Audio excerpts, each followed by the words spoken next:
Free to No, it's just us.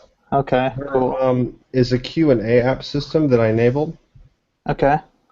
but who knows? Yeah. So first of all, thanks for chatting with me. Yeah, no problem. So I know that you're kind of talking at Laracon about TDD, and I've been kind of pushing TDD in my business for, I don't know, something like 8 months. And I feel like I now have enough experience to kind of talk about it, and I wanted to kind of talk to you and get some ideas about where you are with it and see if we can kind of just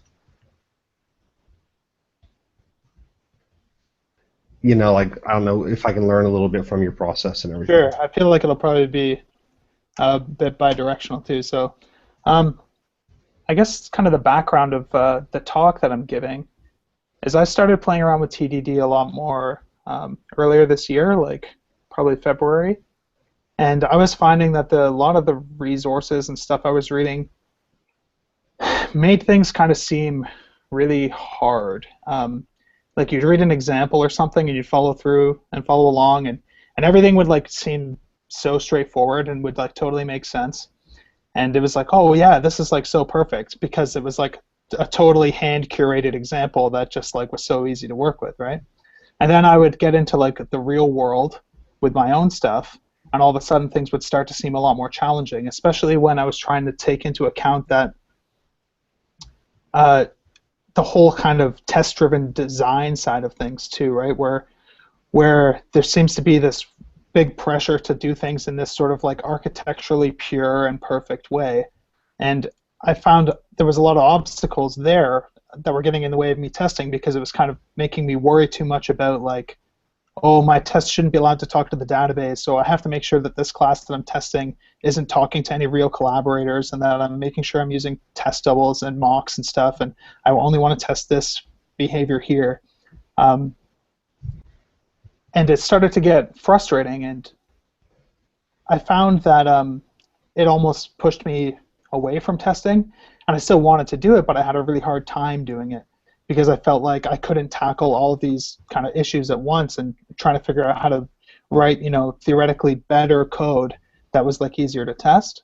Um, and after a lot of conversations that I had online with people and like some really dedicated practice, I started to kind of discover some strategies that worked for me to allow me to write my tests first and get the benefits of having tests, like being able to refactor things easily and stuff like that. That didn't necessarily involve always isolating things from the database or making sure I was using mocks and stubs for everything. Kind of like a little bit more of a relaxed approach that allowed me to still get the benefits of testing without like feeling blocked because like I was trying to take too big of a leap forward at once, if that makes sense. So the talk that I'm giving at Laracon is kind of about that journey and about some of the realizations I made along the way about what I think really is good code and that testability isn't necessarily, I mean, at least testability in isolation isn't necessarily the only yardstick for code quality, and how and what the real benefits are to me and some of the strategies you can use to get most of those benefits without necessarily having to be writing perfectly pure, architecturally perfect code. So that's kind of where I'm planning to go with it. What style of TDD are you using? Are you using like the Uncle Bob style of like really pure, write just enough of your test to make everything pass, and then go into your code and write, return a literal, and then go back to your code, write another test, and then change the literal to being a conditional, that kind of thing? Yeah, I kind of go back and forth. I mean, like when I was first getting into it, I did that more, trying to follow like the sort of like Kent Beck, like totally step by step, like sliming your tests and forcing yourself to generalize by like introducing another almost duplicate test case that like forces you to make sure that you're not returning a hard-coded value and stuff like that. And even to the point where I would have tests that were like test that this object can be instantiated and stuff like that. I kind of got started to get away from that more and started to do things in a little bit more of a practical way. Like the first test that I introduce is never going to be like test that something can be instantiated. To satisfy that test, the object is going to have to be instantiable. You know what I mean? So that will force me to create the class usually, rather than having to write specific tests for things like that. Yeah, and I also kind of lean mostly on the more like state-based testing approach versus the kind of using mocks to design your system and like the messaging sort of thing. That's kind of where I am now, because I'm not an expert on this stuff either, right? Like I'm trying to figure it out as I go, and that's kind of what I've been practicing, and that's what's been working well for me, almost to the point where like I try to think in terms of just true and false assertions. And I don't just make true and false assertions, but I try and think of things I can test that I could test with a true or false assertion. And just kind of thinking in that way, like, I mean, you'll use the helpers like, you know, assert same or like assert equals or assert contains and stuff like that, but you could still test those with just a true false if you had to. And just kind of thinking in that sort of state-based way as a starting point was kind of a good way for me to go. What about you? Well, as a disclaimer, I'm still trying to figure all this out, and like I said, I've been kind of working on this for something like 8 months, and Yeah. only recently do I really feel like I'm starting really to do it, and that's kind of why I asked you to talk to me, because I wanted to, you know, get some insights that you had, and I feel like I now have enough experience to actually kind of talk about it a little bit. But I find that as I'm going through projects, and I have a couple projects that I'm working on that they're completely TDD, and sometimes I'm doing the I really genuinely believe in the whole Uncle Bob can't back do everything exactly right, be extremely dogmatic about it all. I really kind of I idealize that in a way, and I want to work towards that. I'm lenient with myself for now, because I feel like what I'm doing is giving me the skills to work towards what I want. Yeah, absolutely. And until I get there, I'm okay with not succeeding in every way. I'm looking for small wins. Yep. No, I'm in this exact same boat. Like, I still have a lot of things that I'm trying to figure out. Like, for one thing for me especially is I have a hard time figuring out what the first test to write is a lot of the time, especially when you're building web applications, right? And I try to do a lot of stuff kind of outside in, so I'm usually considering the user interface before I'm considering how the system actually works underneath, and I let kind of like how I plan to use the application guide how I'm going to kind of structure things. And a lot of the time you're just kind of tinkering around trying to figure out, you know, how should I move around in this app, or like how should things be laid out, and it's really hard to find that like exact cutoff point where it's like, okay, like this is now when I have to start making sure that like anything I write after this has a test for it, or now I figured out enough of what I want to do, I'm supposed to, you know, throw that stuff away and build it again from a test first angle.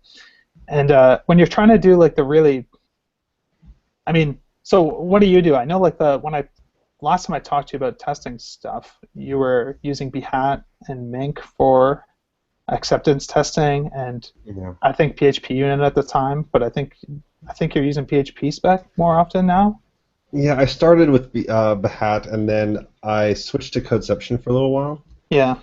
And then I switched back to Behat, and I'm doing everything with Behat because, for me, there's so much value in the language of like these formalized tests written in Gherkin, and I really find that so much of what I'm working on lately is communication oriented. It's about talking with people a little bit more than it is about like coding something a specific way, which I find interesting because you don't really necessarily realize how much of the failings, like for example, so many of my failings were not necessarily technical, although there was plenty of that as well, but just making sure that everybody's on the right page. We all had the same idea of what was supposed to happen. When we're using Behat and going, you know, full BDD, then we actually have an idea of what has to be actually written. So we work out the spec, and then we just code from the top down, like you said, just from the outside in. Yeah. So we get like our kind of scenarios kind of figured out in whatever language is appropriate. And I don't know what's right here, but what I have started doing is when building a feature context for Behat, I get the routes and everything working in my application, and then I make it so it returns whatever is going to make the feature context pass. So I'm kind of like interacting between the feature context and the controller a little bit. Yep.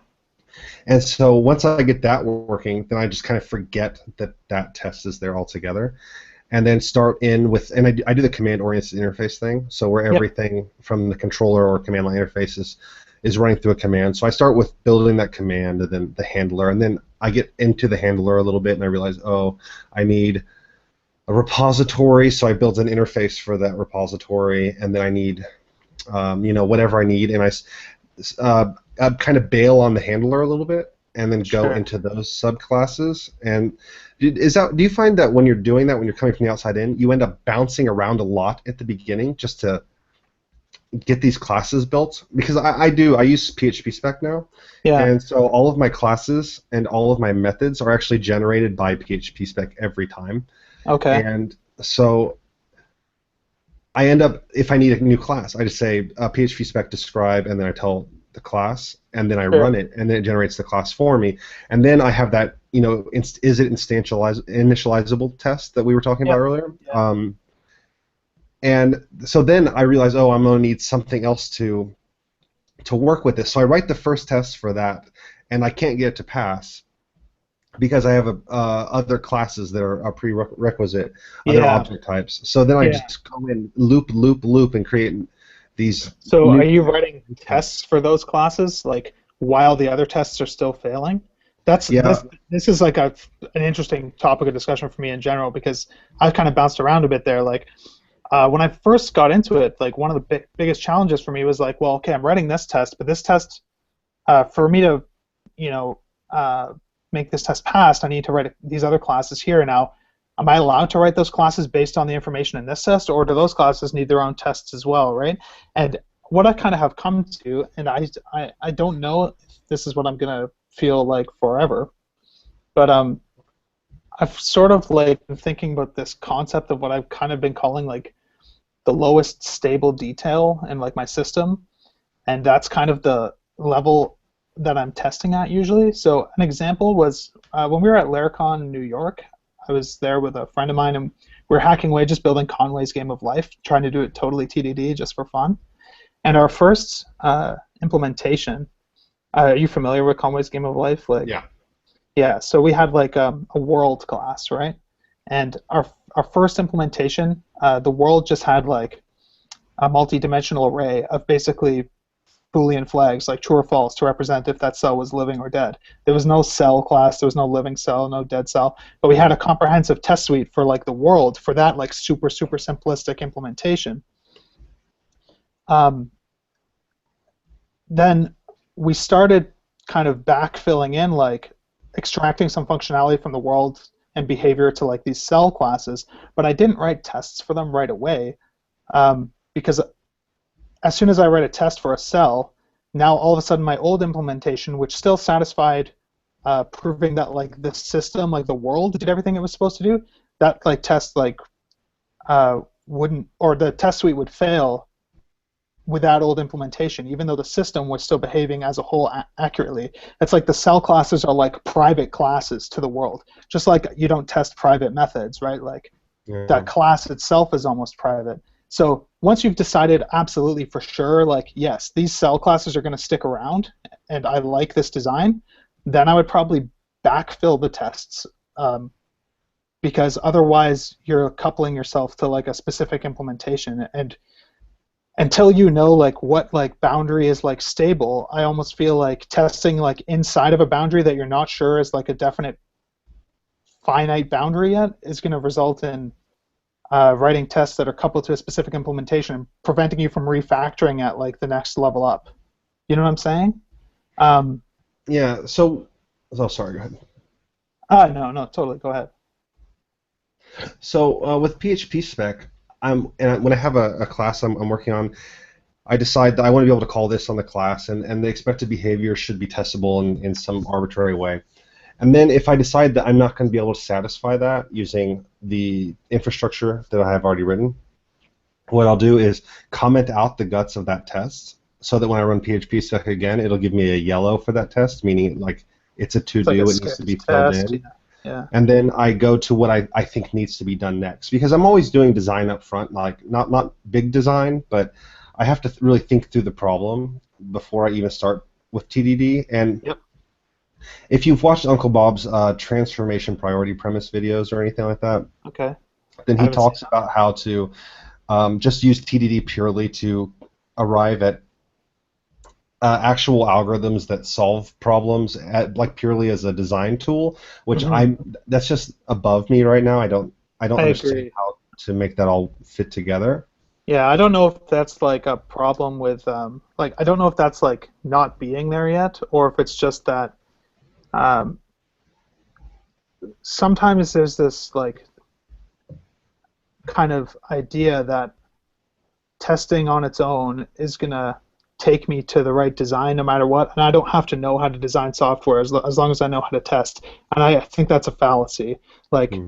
I don't think that you can just like learn everything there is to know about testing and have that automatically result in the right classes with the right methods and stuff like that. Like, I think like if you want to like, yeah, that's a nice idea, but I think you still have to like just be an experienced developer and have ideas about like what part of the system is going to need to be resilient to change You and stuff like that, or have an idea of how the system is going to evolve over time, so you can make those decisions up front. Like, maybe that's not true. Maybe you can just get good enough at testing that you don't have to think about design actively anymore, and that it just happens automatically. But I've found that that's not the case. I mean, the whole idea behind TDD, right, is the ability to like, I want to be able to write my tests, implement it in like whatever way requires the least amount of mental effort. Like just like if it's a 100-line method that like passes the test, who cares? But now I have the test coverage that allows me to start thinking about how I want to design it on my own, test aside, and design it in a way that, based on my skills and experience as a developer, seems like a good way to design it in the context of the system that I'm building, right? Like the whole idea is to allow refactoring. Yeah. Um, and if the test automatically leads you to the right design, then what do you need to refactor? You know what I mean? Like Yeah. the whole So thing is just like so much more complicated, and there's so much more to it than it can seem, I guess. yeah, I don't think there's like room for autopilot in any of this in any Sure. design anything at all. And Uncle Bob, he says stuff like you want to avoid being in the zone. That's why he doesn't like wearing headphones and listening to music and whatnot. 'Cause he doesn't want to be in the zone because there's a chance that he will just go on autopilot and not be really thinking through what he's doing. Hmm. But do you find that you have the experience of you get down and you satisfy a test, and then it's time for the second test, the second bit of functionality, and so you write the test for that and you start going there, and then all of a sudden you realize that your initial design is not going to cut it, and so you actually then refactor what you already have to go along with this new idea of what the design Yeah, should be, yeah. I and guess all your old tests still work, so they're verifying the validity of that new design as far as the history of what you've done, yeah, the specs you've already written or the tests you've already written. yeah. To me, I guess like where that's kind of the next level of abstraction above the whole like sliming a test with like a hard-coded value, right? Where like um, you're still passing the test with like a more generalized approach, and like you're adding new behavior, and like the other tests still pass despite the fact that you have to change the way the design works. And it kind of brings me to like another point where I've had situations where it doesn't work out that way, where I'm sure you have too, I'm sure everyone has, where you have a first test, you write some functionality that implements that test, and then the next test causes you to change your design and makes the first test fail because maybe the way that you set up that test isn't an accurate representation of how the class is meant to be used anymore, and you end up having to change that test. I find I get a lot of learning happens for me when cases like that happen, and it makes me realize how I could have written the test in the first place to be more resilient against implementation changes in my class. And I think a lot of it often comes down to my setup and my assertions in my test happening at the same level of abstraction. So a lot of the time, if you're doing some setup that involves like kind of poking switches on the inside of a class to set it up in a specific way, and then you're testing like a more like some sort of named concept that's like more general. Like I'm trying to think of a good example. Have you read Corey Haynes's book, The Four Simple Rules of Design? It's pretty good. It's No. really short. It's like 70 pages. But he gives an example. It's like the whole thing is about Conway's Game of Life. That's like his example for everything. And he gives this example of like a test where you want to test that a newly created world is empty. So he says like, world equals new world, and then like assert true world dot empty. And then he goes on to describe how you're making these assumptions about what state a world is in when you create it brand new, and the better test to write would be like create a static factory method on the world class called like empty that creates an empty world, that its implementation is just creating a new world with no setup, and then you test that that world is empty. So now your setup and like your assertions are kind of at the same level of abstraction and speaking the same language, or one doesn't have knowledge about the internals of how something's working, and the other one is speaking about it from like a more domain-specific language point. You know what I'm saying? Yeah. So in like PHP or something, you'd call it like a named constructor, right? Yeah, exactly. Yeah. Yeah. Yeah, I find like he actually, one of the points he makes in that is that he basically tries to avoid using the new keyword outside of that same class. Like, so basically he uses a name constructor for everything all the time. So whatever state you're asking for that object to be in has a name. It's not just a new user. It's like an unregistered user or whatever, right? Yeah. Like that's probably not the best example. Well, I understand what you're I think saying, we though. all still say new user. This specifically is tied a lot into DDD Yeah. and a lot of the concepts in DDD. So that's something obviously that I've been pursuing as well. And for example, Matthias Ferost, he talks about how you can create these named constructors, these static factory methods on a model or on an object rather, and then you make the constructor private, so you can't actually construct that object from outside of the class. And then you call, for example, member : register with the appropriate arguments. Yep. And then in that method, it's actually instantiating a new member and initializing the values and everything that needs to do. Yeah. So yeah, I think that's mostly how I've been doing it. Especially, it makes a lot of sense in a lot of situations, especially with like value objects. Sure. So there's a million ways you can construct a lot of values.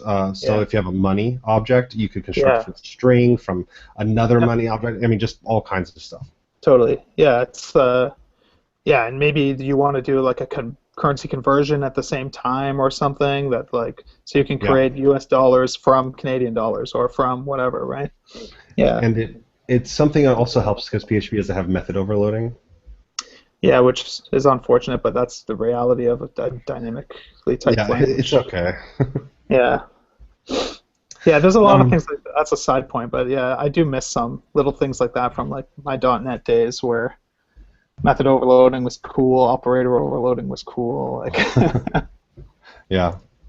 Do you find yourself using BDD to make web apps more often than not, or? I don't think I have got to the point where I'm following that super rigorously because, like I was talking about before, I do still kind of struggle with the acceptance test stuff. I find the best place for me to practice the TDD stuff has been in like package development and stuff like that, where like there's no user interface. I mean, there's a user interface in the sense of my public API, but not in the sense of, trying to decide like, well, what should this assertion look like in this acceptance test? Should I be asserting that like I see this text in an H1 tag?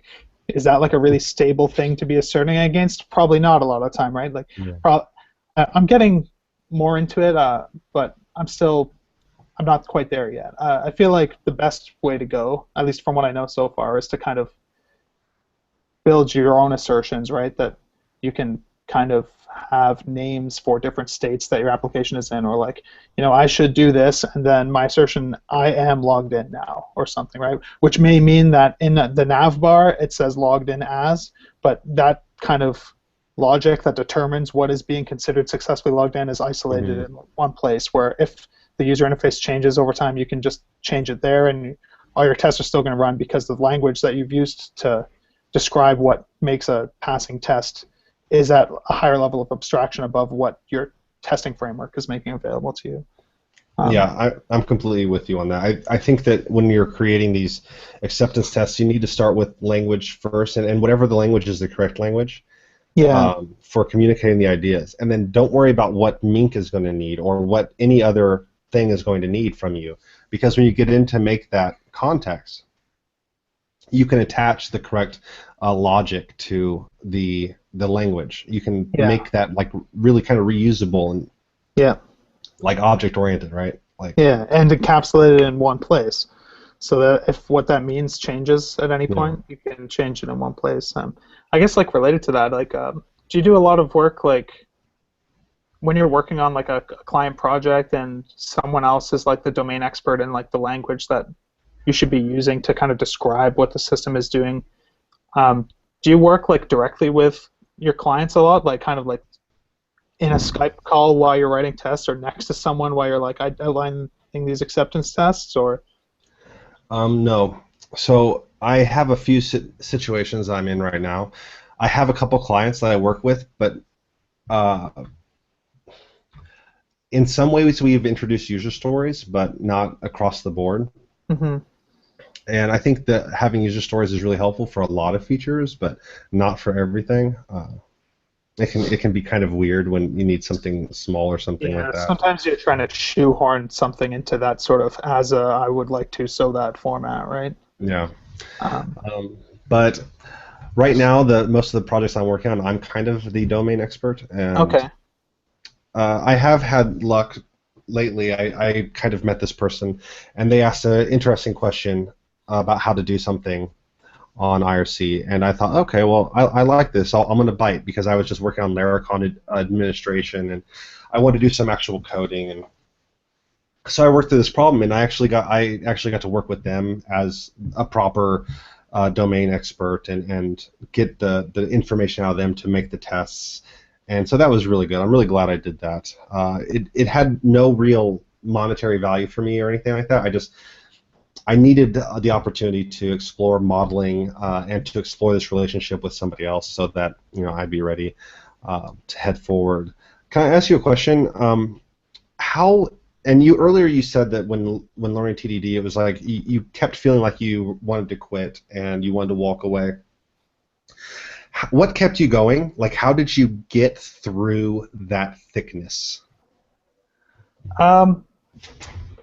So I don't know if I would say that like I necessarily wanted to quit. It was probably more like just I felt like I was getting blocked and that I wasn't delivering value and that I had to just move on and start writing code the old-fashioned way, like without the tests there, and that always bothered me, right? Like I feel like it's probably pretty common, but like I'm not the sort of person who can just like give up on something that I didn't understand and be okay with it. Like that's gonna like just like grind at me forever until I feel like I understand something. So what kind of like kept me going there was kind of what I was talking about before. It was just kind of finding ways to write tests that didn't end up being as perfect or as pure as what people kind of preach at you. So like compromising the values, right? Yeah, kind of, right? So if that means like writing a lot of tests that are testing against an in-memory SQLite database that I'm seeding at the beginning of each test with specific data, then I just learned to be okay with that and not worry about the fact that, oh, apparently my tests aren't supposed to touch the database because then my stuff is too tightly coupled to whatever. By just kind of like letting go of that a little bit, it let me practice writing tests more and have the test coverage so I could run the tests and see that green bar that just like gives you that endorphin rush of like feeling like, yeah, like I just made some change and everything still works. without having to like make that whole leap right at the beginning and like be able to do everything perfectly. And I definitely am not there yet, right? Like I still write a lot of tests that touch the database and stuff like that. And I would say like probably the thing that helped me become okay with that was reading a lot more into the kind of testing philosophy in the Rails world. Um, like, have you read the RSpec book? No. So the title is misleading. It sounds like it would just be a tool on like how to use like a book on how to use a specific tool, but it actually has a lot of like theory about like writing tests around behavior instead of writing tests around different things, right? And they have like a whole section in there on like model specs, which are like in Laravel we have Eloquent and testing like Eloquent models, and like not once does it even like allude to the fact that like you shouldn't be touching the database. It just starts from the beginning, like okay, like so we set up some fixtures and things use the database, and like it doesn't like frown on it ever at any point. And just seeing something like that where I'm like, okay, so like this whole like community who like have been like one of the bigger programming communities to like really embrace testing would be the Ruby community, and there's a lot of people there that will still tell you that stuff shouldn't touch the database if it doesn't have to, but I feel like it's a little bit more relaxed, and it made me not feel guilty about it. I feel like in the PHP world, and it's impossible to point to like specific examples, but for a long time when I was getting into it, I just felt this like general vibe around like Active Record is automatically evil no matter what. You can never use Active Record if you want to be a professional, like, and no one ever said that, but just like those are just kind of the voices that you hear. Does that make sense? Like just the general vibe, like a lot of like armchair experts kind of like telling you that everything you're doing is wrong when you get into it you have a hard time figuring out how it could necessarily be done anyway else, and sometimes it seems like people have opinions without necessarily having actually arrived at them through anything other than just exaggerating opinions that they've heard from other people, and it's like this telephone game of like people like kind of putting things on a pedestal more than the person before, and things just kind of getting a little bit too. I think there's a lot of parroting. You find somebody you respect. Yeah. And you're gung ho. You're trying to do the best you can. You're learning new things. You're putting yourself into uncomfortable positions. You're dealing with things that you're not really ready to deal with, but you feel like pushing through it is going to be the right thing to do. And so in doing that, you have to kind of tell these things to yourself. Okay, I need to be kind of really pure with this stuff. I need to not touch the database because this is what I want. Like these ideals sound like the kind of ideals I want to arrive at. Sure. And I think that a lot of that makes sense.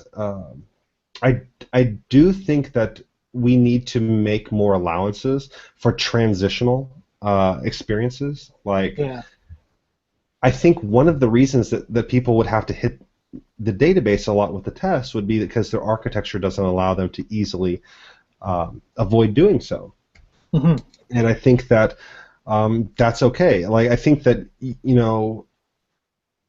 for me, when I started doing a lot of this rich service layer stuff, all of a sudden I can just not hit the database with any tests I don't want to hit the database with, Sure.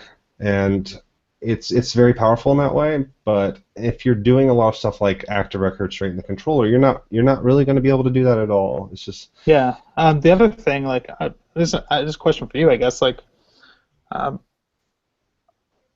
lot of people are building simple-ish things, and I mean everything probably seems simple at first and kind of gets more complicated over time, but there's a lot of things that like rely on functionality provided by the database that I feel like people will tell you to still somehow try to test without touching any sort of database. Like if you're testing like a scope, right?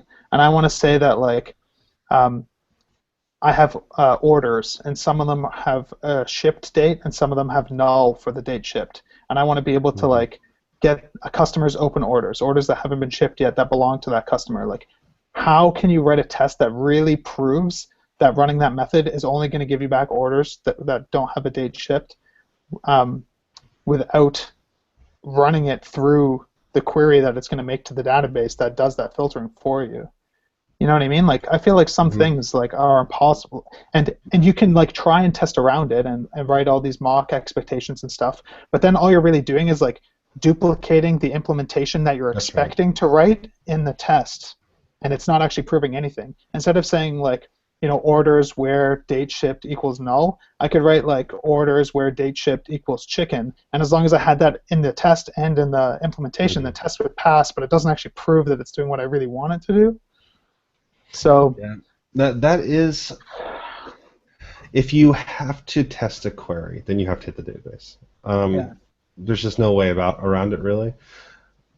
But there's a lot of situations, and for example, a lot of people would say this is one of the places where Active Record, really has some challenges. But I don't know how you can get around this like all the time at all. I don't think it's really even important to. To me, the reason you don't hit the database is because it's slow, yep, and so you just don't hit the database more than you need to, right? hmm, So there's very few situations when you actually would need to. For example, if you're using repositories, yep. and you want to test your repositories, then hit the database. You How have many to. repositories are you really going to have? So let's say you have 40 repositories, right, in your Sure. project. Those 40 tests are going to hit the database, but all of your other tests that use those repositories, you're going to mock the interface, Yep, totally. and so you're not going to be hitting the database with any of that stuff. So you're just going to Yeah, assume that the repository tests are working fine and yeah, it's okay. That's the way I see it. yeah. I agree totally. Um, the isolated testing stuff. A lot of my talk goes into stuff related to that too. But have you watched like I'm guessing you probably have Sandy Metz's Magic Tricks of Testing talk?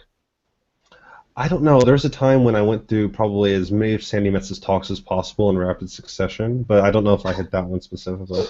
It's the one where she has like a sort of four quadrant chart that like, or six quadrant chart or something that like says like what you should test and like how you should test it, and like half the chart ends up being like don't test this, and half the chart is do test this, and she Hmm. goes into sort of like um, the only time that she like ever mocks anything is one particular quadrant on this chart, and it was like a really interesting talk to me.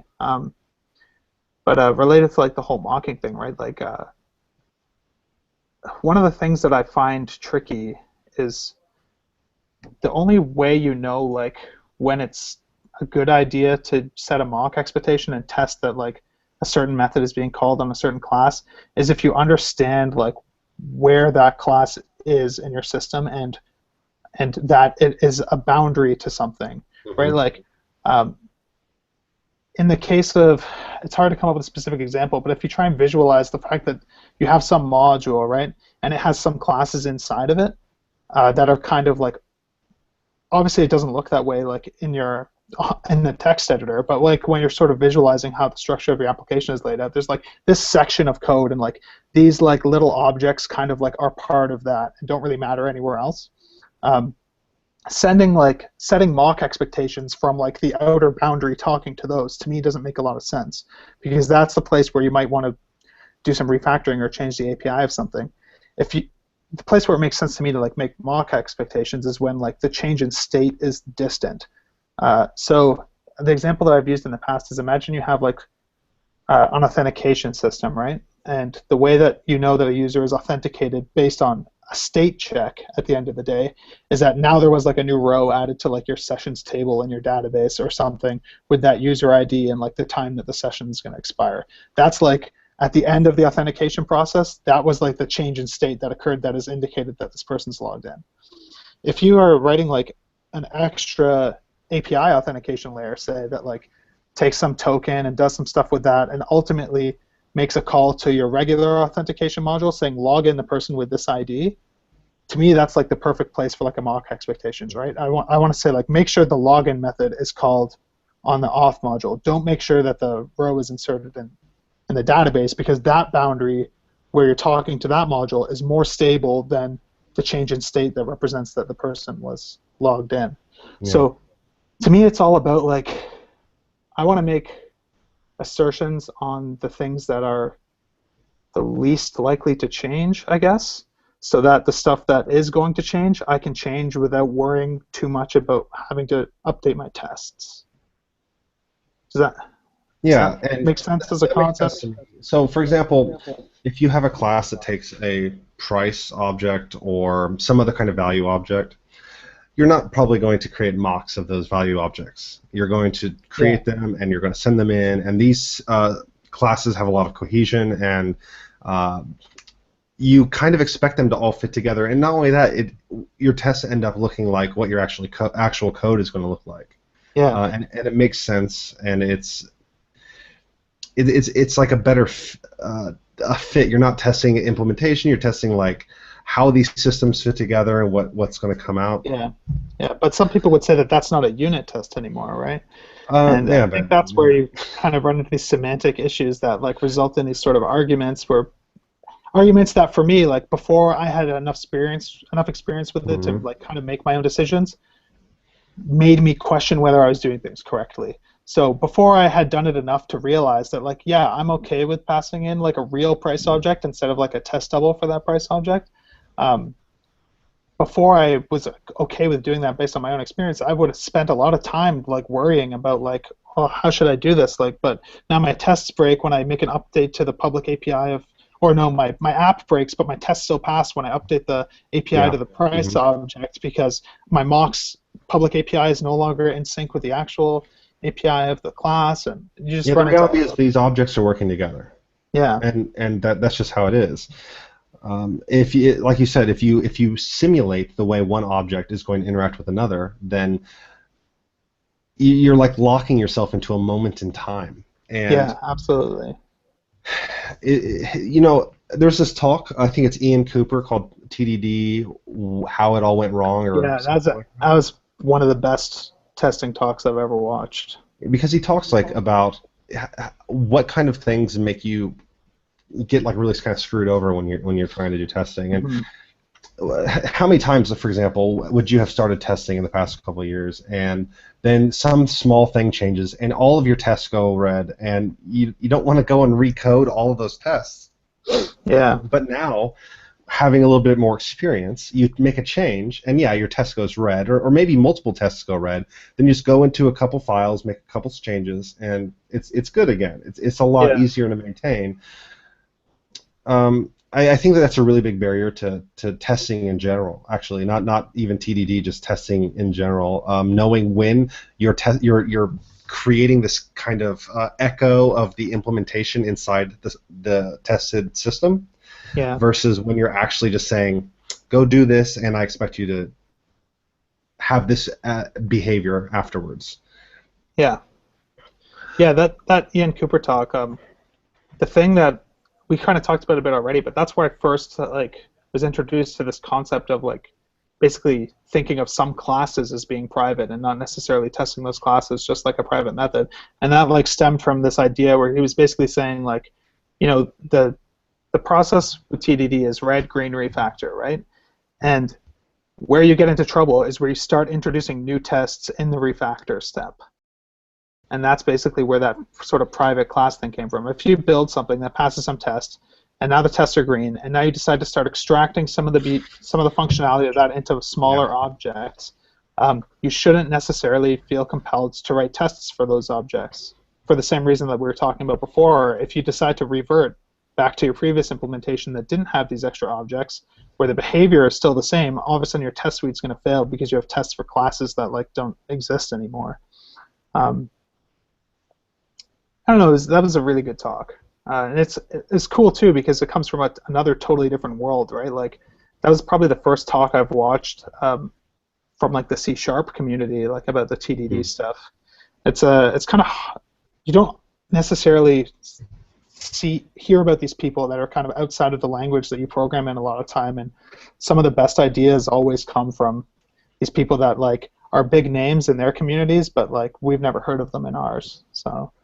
It's Yeah, I'm cool. finding with the pursuit of DDD, I'm suddenly in Java and C Sharp and Yeah. Scala. I'm just all over the place now, and you can watch a talk with any of these object-oriented languages and be able to follow Yeah. it fine. And so, like PHP world, there's only so much information about DDD, for example. But I found that when I just went out and just looked for domain-driven design and just started digesting content, C# and the Java world have had a lot of content from 6 years ago even for me to Yeah. digest. Yeah, it's kind of funny actually when like a lot of time like some argument will happen on Twitter, right? And like one community, and it's like an argument that another community had like 4 years ago and like totally solved, but like we're still arguing about it because like we haven't been through that process yet, or yeah, it's kind of funny. So I have a couple questions for you.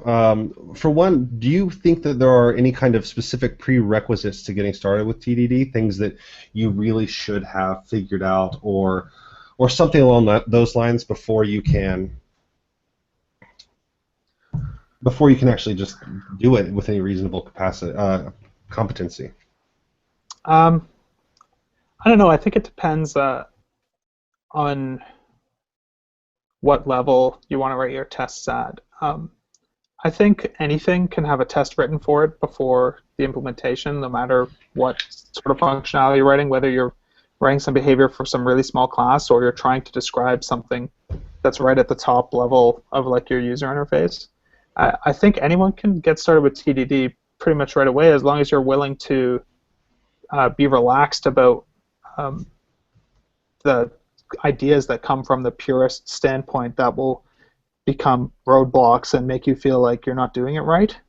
Like I think like TDD just has to mean that you wrote the test first. It doesn't necessarily have to mean anything more than that. I mean it's semantics, right? But a lot of people will tell you, oh, like acceptance testing isn't even TDD. TDD is all about isolated unit testing. I try not to look at it that way. And the other thing is it's a skill just like anything else, right? You have to practice it a lot. So there's never going to be a time where you've amassed enough skills in some other area where all of a sudden you can just start doing TDD and you're going to be good at it. So I think if you're, a reasonably competent programmer and you're not just trying to learn, the basic syntax of writing code, that you can probably play with it at least. I don't know. What are your thoughts on that? Well, I think having a study in object-oriented design is going to be a prerequisite, because I think that especially in like PHP, for example, there's a lot of self-taught developers. Yeah.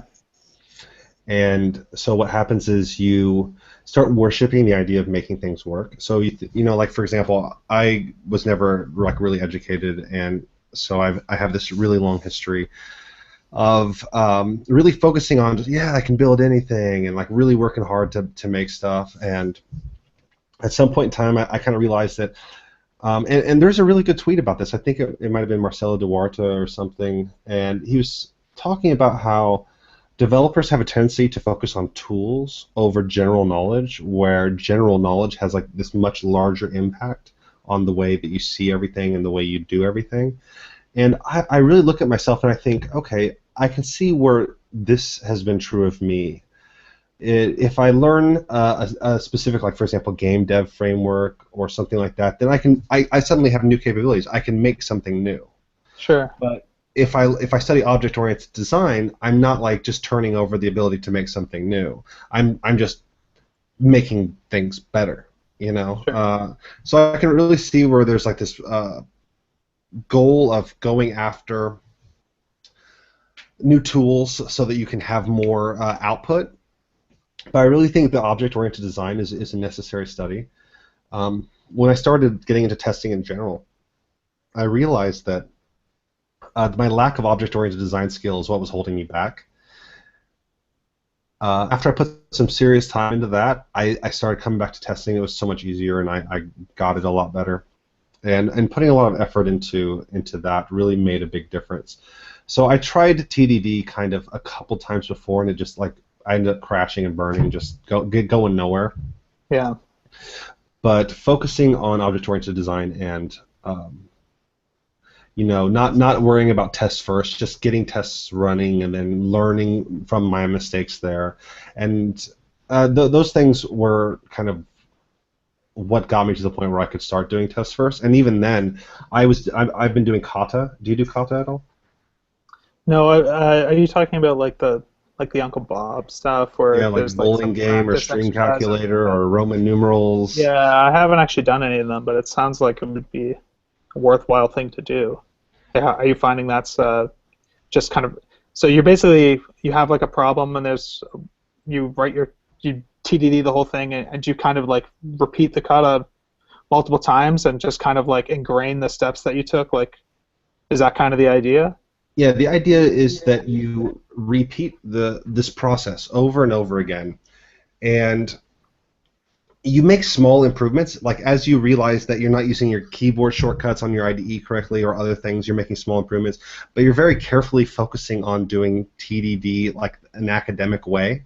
So Mm-hmm. you know you do only this much. You go over here, you run your test, it fails. You go over here and make your code, then you run your test, it passes, and you keep doing the prescribed Uncle Bob style, fully dogmatic TDD. Yeah. And so, you know, the first time I did this bowling kata, and with every single step defined for me by Uncle Bob in a PowerPoint document, it probably took me like an hour and a half to finish it because you're supposed to memorize the first test. And every step, so I type this, I run the roll method, it fails, I go over here, I run my test. Every single thing, when you run your tests, what you type, how much of your implementation you type.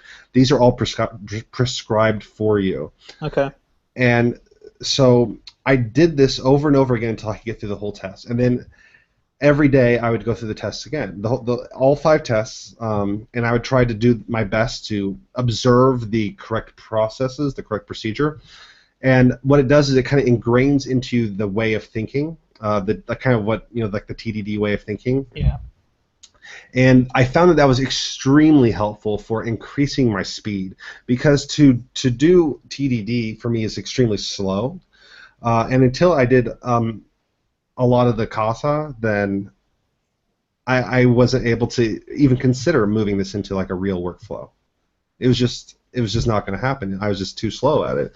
But when I kind of like made that like a regular daily study, I started seeing a lot of benefits. And then we started doing some packages, like just like little things with TDD, and that picked up. And having a couple people that I know that are, you know, at the same stages of development as me has been really helpful. So we kind of work together. But now it's starting to feel like I know how it's going to happen before it happens. It's not really, TDD is not really that complicated once you get the process down a little bit and you have an idea how you're going to build what you're going to build. It's kind of like really prescriptive. It's like predictable. But the thing is, if you do TDD in that style compared to just writing a test first, if you do TDD in the full style, you end up with tests that actually have a real slightly subtle differences in meaning, right? And that you end up with a suite that you know is testing all these variants, kind of by default. So if you say, when I run this method with this input and I get this output, and you type that all in, then you go and make it work, and then you move on, that's a very different process than saying, I expect this output, and then telling your class to return a literal number that is exactly that output, and then going back and writing the next test, which is essentially just, for me, I'm using PHP spec, and so I started thinking of all these in specs, and it really helps me. It really makes me able to know what to test better, because with PHP unit, I could think of a million ways to test things. Sure. But all I really care is that my specs pass now. I don't care if all the possible crazy ways that something can be done are going to work all the time. That's not really in my spec, you know, for lack of a better word. So having the specs reduces the amount I have to code. It reduces the amount I have to think in advance. And so working with that mindset, which of course you can do with PHP unit, it's just until I started using PHP spec and started looking more into BDD, I didn't really even understand the concept of what a spec was in that way. But that really helped me know what code to write, because as long as the specs are working and things are accurate, then I feel like this is good enough. And if this system ever needs to do something different, that's fine. I'll go write a spec for that and build that into that system. Sure. So a quick question. Do you think that there are situations that are better or worse for TDD, have you run into this yourself, like personal experience situations? Like, for example, you mentioned that working with packages, it's really easy to do TDD with Yeah, packages that was where I versus a full web app or something. yeah by far testing packages is easier than testing an application in my experience, anyways, um, because it's like a nice, tightly kind of packaged set of behaviors, right? It's meant to do like one thing as a package, and it maybe has a couple different ways to do it. But um, I don't know why. What makes it easier? I think probably what helps is that your starting point is at like the public API of some class. And usually when I'm building a web application, the first thing I do isn't defining the public API of a class. It's tinkering in the user interface, setting up some routes, and like a bunch of stuff where there's this really blurry line between like, do I need to test this? Is this just part of the framework that I don't really have to worry about, or is this my own stuff? Yeah. So something that's in a package, especially if you're building a package that has like zero dependencies, that's the easiest thing, in my experience, to get started with doing TDD on. When every single piece of code that the package uses is code that you wrote and is completely in your control, definitely that's where I found it to be easiest.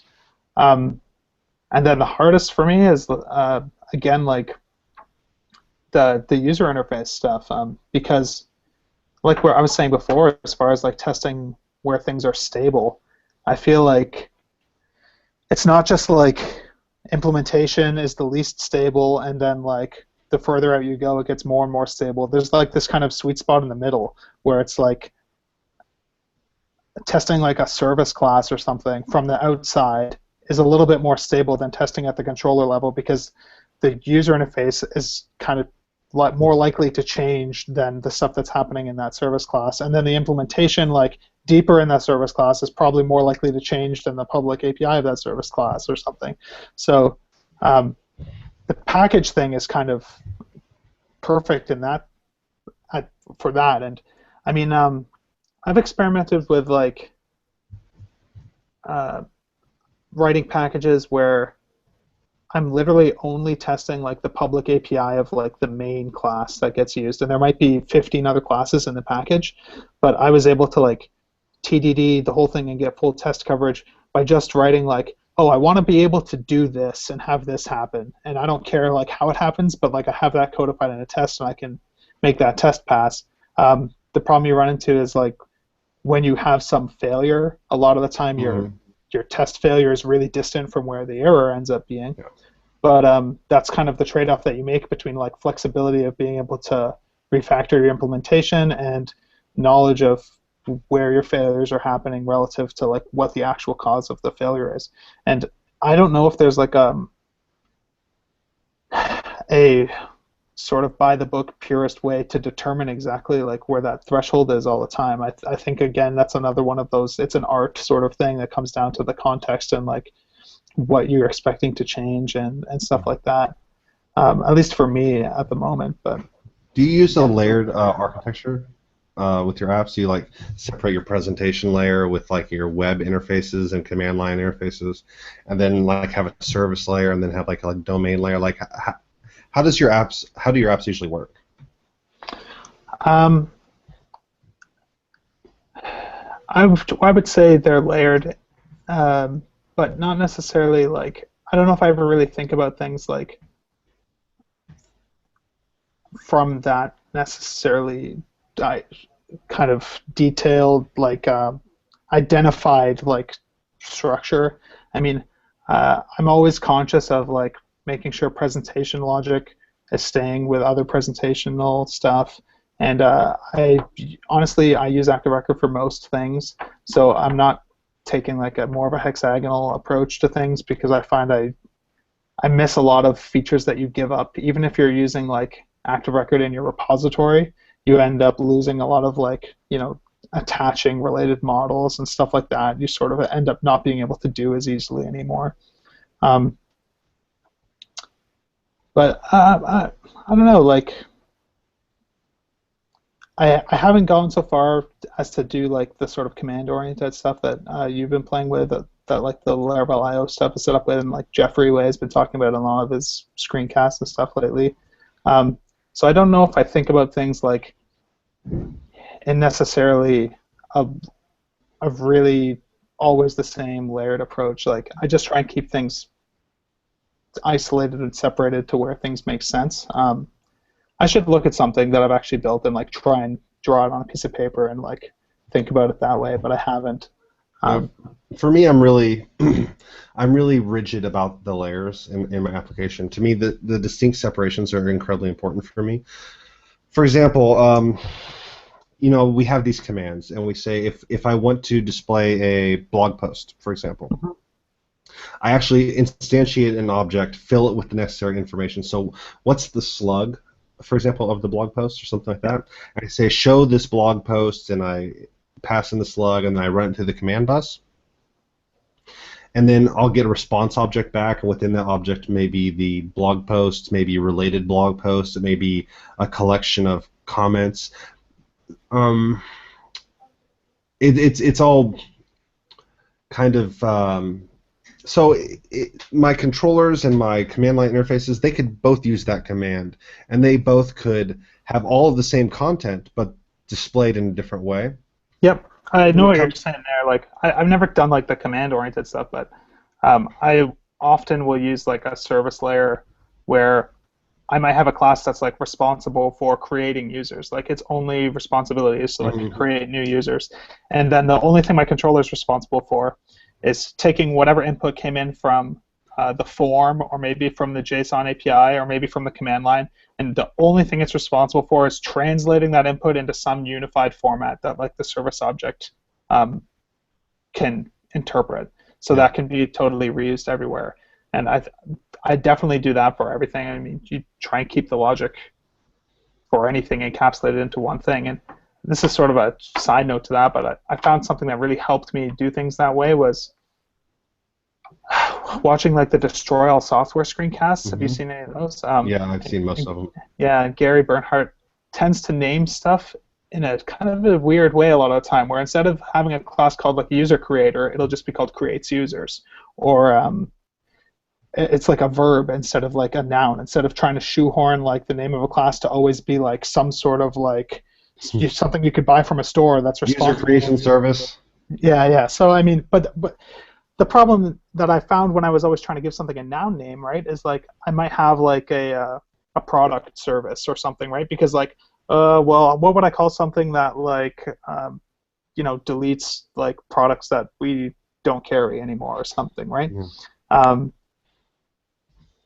What is that called? Is that like the no longer carried product deleter or something, right? It just sounds stupid, and I had a hard time creating a class that had a name that I thought sounded stupid. As soon as I stopped like thinking about things in terms of nouns all the time, I had way less of like a personal issue with calling something like deletes invalid products. That could be like the name of a class, and now all of a sudden it doesn't seem so absurd anymore. So that let me like start really like extracting these behaviors into different classes instead of having like one service that was responsible for creating products, deleting products, updating products, or like any sort of different actions like related to a product that would just get lumped into some just generalized product service. Like having one class is responsible for this thing related to products, and then my controller is just going to have like a product creator or a creates products object that it uses inside that action. And doing stuff like that has definitely made things a lot easier to test, and also just easier to reuse implementations of these things across different user interfaces. Oh, I'm going to grab a charger here, but I'll give you a little bit of a tour, I guess. Give me just 1 second, and I want to talk through just one example using your unavailable product deletion example. Sure.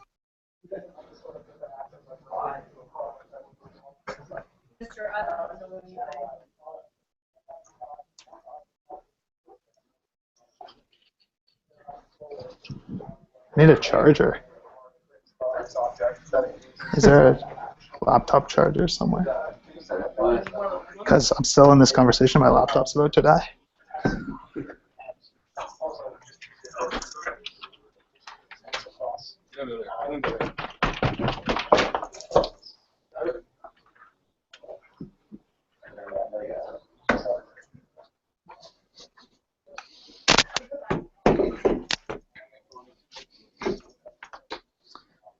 That was a disaster.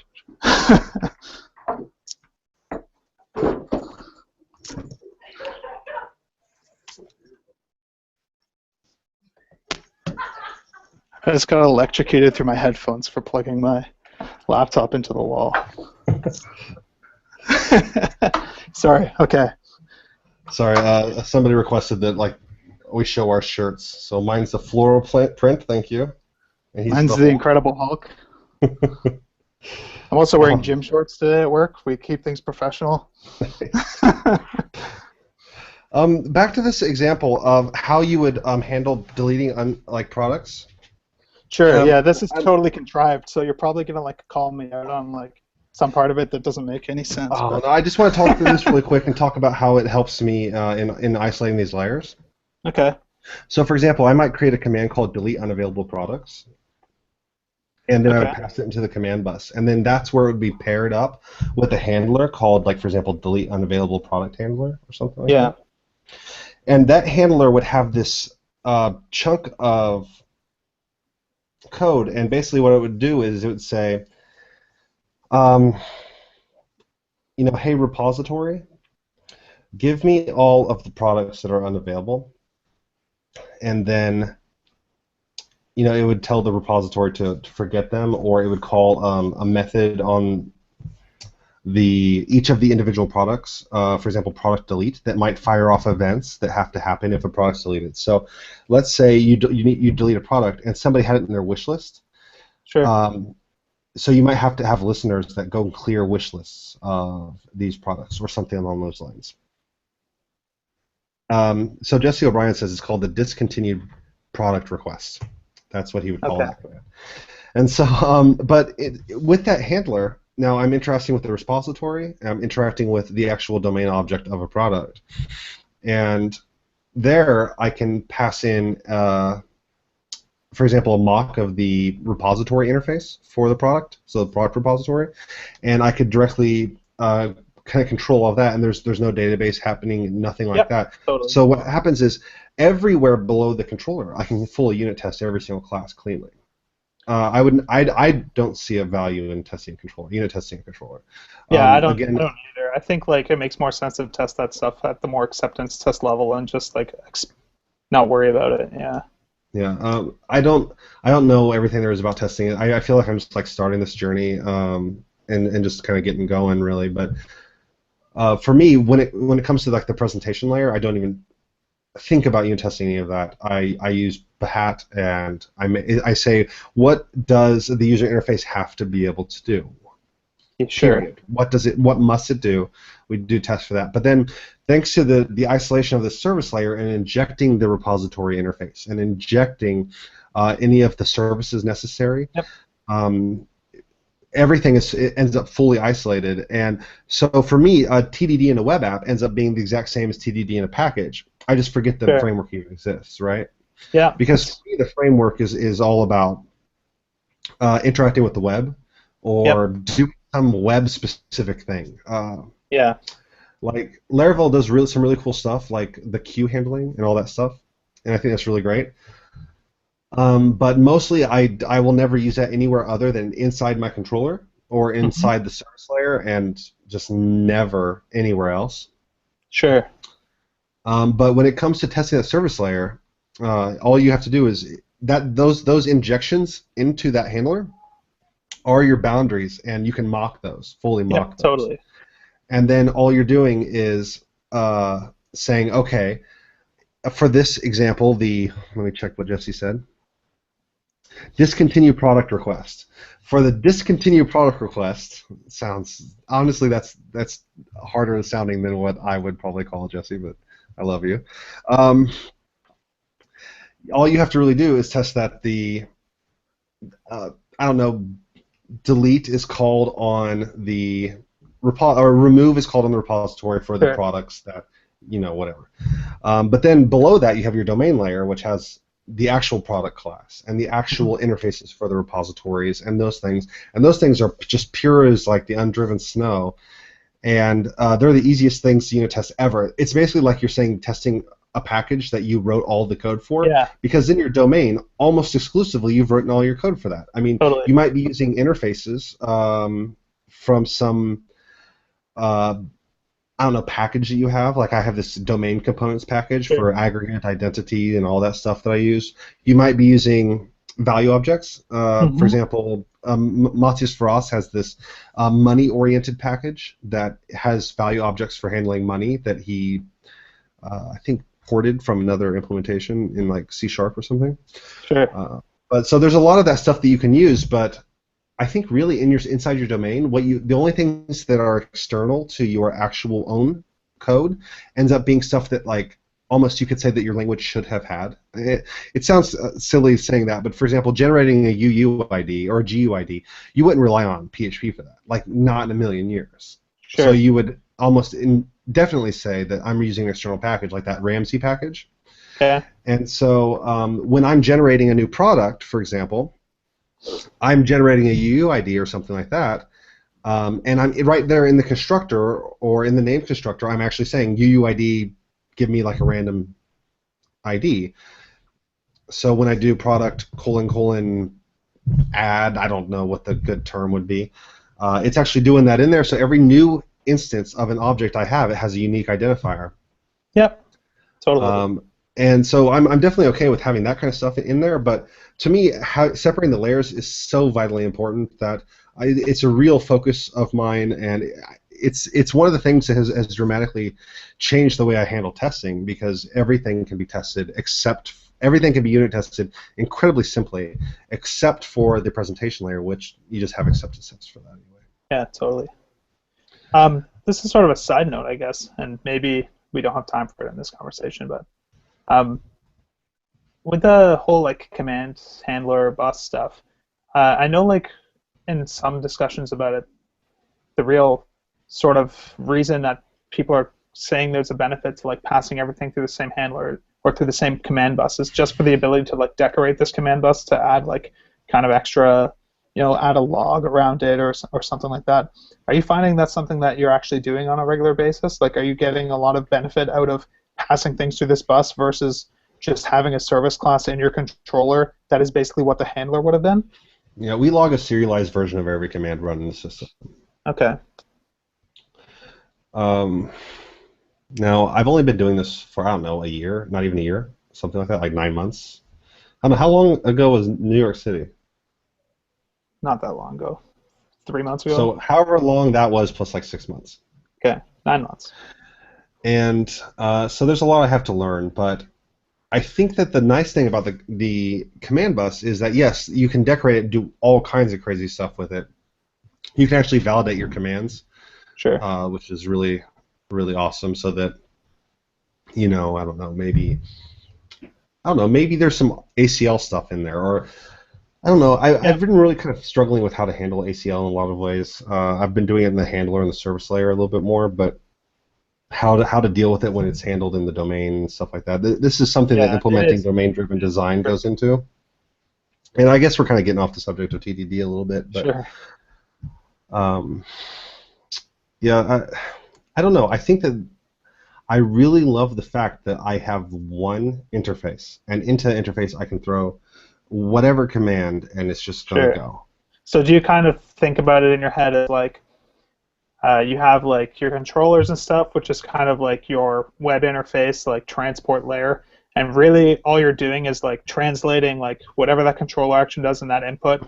You're figuring out, well, what is the command that the user wants to do here, and then you're treating your command bus as basically like the brain of your real application, and all that's doing is accepting commands that have been translated from the controller and firing those off into the services that are actually responsible for performing stuff. Is that kind of like, I could see how visualizing it that way makes it like, regardless of if you're actually decorating the command bus to do anything, just that architecture sounds nice, where it's like that's kind of like the dispatch point for like everything my application actually does, and everything outside of that is only responsible for translating input from other sources into like the commands I've already defined that my system is actually geared up to handle.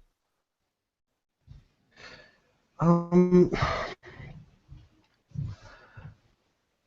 so after we started doing this command bus stuff, just because we kind of saw somebody else do it, we thought that this seems like a really strong way to handle it.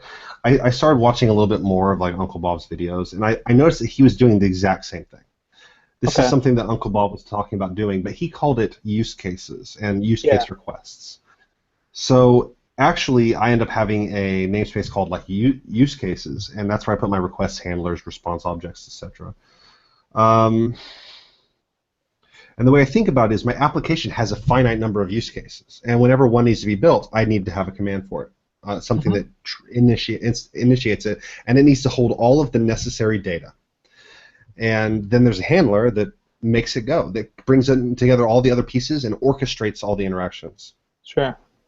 That's really how I think about it. I think about it as I want to be able to say, hey, application, you need to do this, and pass in the stuff and have it go. Like, and the command-oriented interface is not that different from a method-oriented interface, except for with a method-oriented interface, you're injecting a lot of different services into your controllers, depending on how you write your Yep. controllers and Yeah. organizing things. And it's otherwise not that different. But the command bus does give you that one centralized point, which Yeah. to me, it's good enough an idea to warrant doing it. To me, it Yep. has advantages over a method-oriented interface, and Cool. I don't have enough knowledge to say why a method-oriented interface would be better in some circumstances.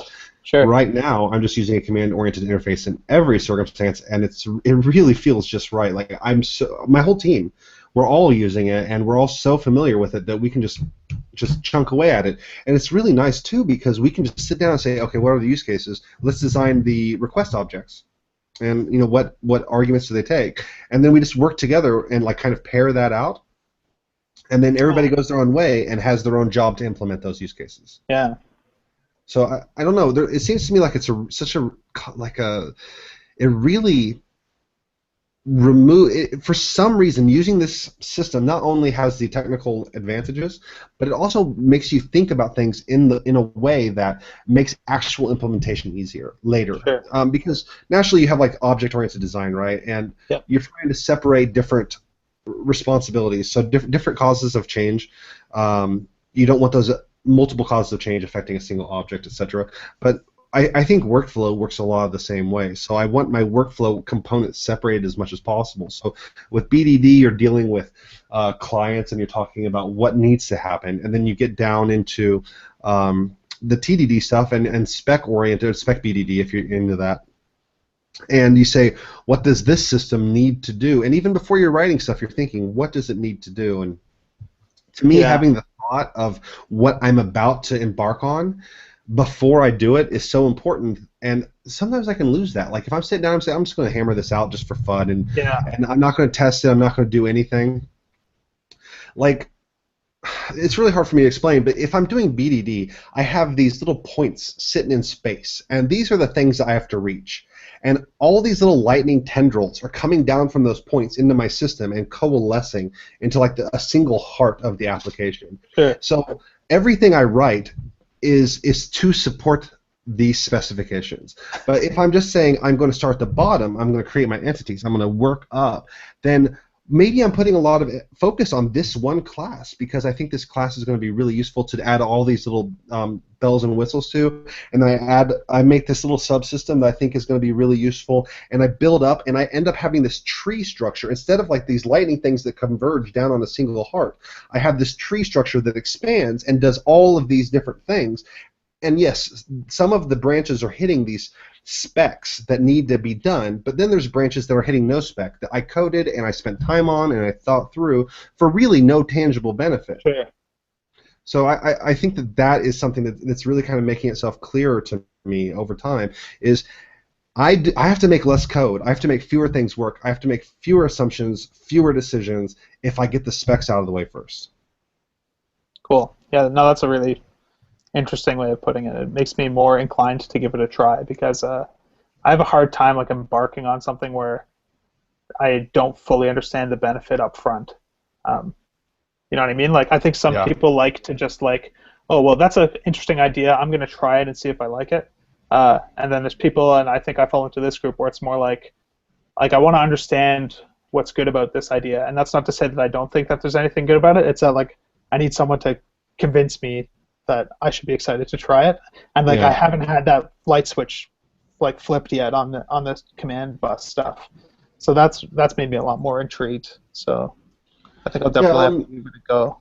So maybe we should get a couple people on here and have another talk about that exact subject or something along those lines, and maybe like I know this talk went a little long because we're not really trying to create a product or anything like a podcast type situation or anything like that. But maybe if we get a couple people, we have like a 1 hour discussion on a specific topic, and we can kind of discuss it. And I think that might be fun. And yeah, that'd be awesome. I think we're running probably a little long, and we should probably call it a day. But do you have any anything that you want to cover before we hang up? No, I mean we've been going for an hour and a half, so we can always try it again in the future. But I think we covered a lot of cool stuff, and I definitely got a lot of insight. So hopefully you got something out of the conversation too, and hopefully the people watching along in IRC too get some benefit. But that's been fun. Yeah, thanks so much. Also, I'm really looking forward to seeing you again in Amsterdam. Yeah, for sure. Pumped. Sweet. All right, man. See ya. All right. Thanks, Sean.